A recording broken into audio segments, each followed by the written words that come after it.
But first, the news.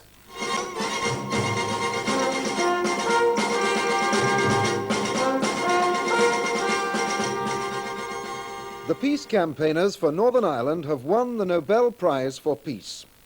Dr. Owen has seen the Soviet president, Mr. Brezhnev, in Moscow. Something's gone wrong with the latest Soviet space shot. The cosmonauts are being brought back to Earth. Mrs. Thatcher says the shadow cabinet is united against the closed shop, but she's not sure legislation is the answer. The Bravo oil rig blowout, the Norwegian investigators say it could have been avoided. Good evening. 14 months after the Peace People movement sprang up in Northern Ireland, the co-founders and driving forces behind it have been awarded the Nobel Prize for Peace. It's worth £80,000.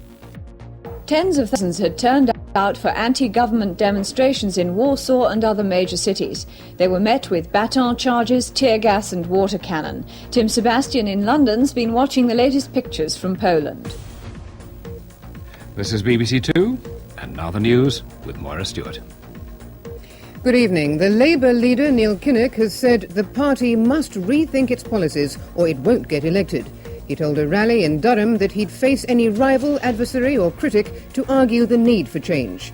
But Mr Kinnock's attempts to change Labour policies have again been criticised by Tony Benn. Good evening. There's been an important new development in the hunt for the men who sexually assaulted a 6-year-old boy. Our biggest break so far, say the police. Abroad now, and thousands of Iranian troops moved into the streets of Tehran this morning, less than 24 hours before the return of the Ayatollah Khomeini. In Yugoslavia, the doctors looking after President Tito say his general health has been getting worse all day. The latest bulletin from the hospital said his kidneys and heart were getting weaker, and intensive treatment was now being administered. The 87-year-old leader had his leg amputated last month. An appeal to support anti-inflation efforts has come from President Carter in his State of the Union address to a joint session of Congress. So began a day of royal excitement, of congratulations and tributes to the couple in the Commons, in the Lords, at the gates of Buckingham Palace, and at the places where Prince Charles and Lady Diana are best known. Good evening. The headlines. Off the Isles of Scilly, the sunken wreckage of the crashed helicopter has been pinpointed. In Gloucestershire, 21 people have been arrested after a weekend drugs raid near Stroud. The Polish authorities are preparing to lift martial law, but they're bringing in laws which, Lech Wałęsa says, are worse. Good evening. President Gorbachev wins the vote and gains more power.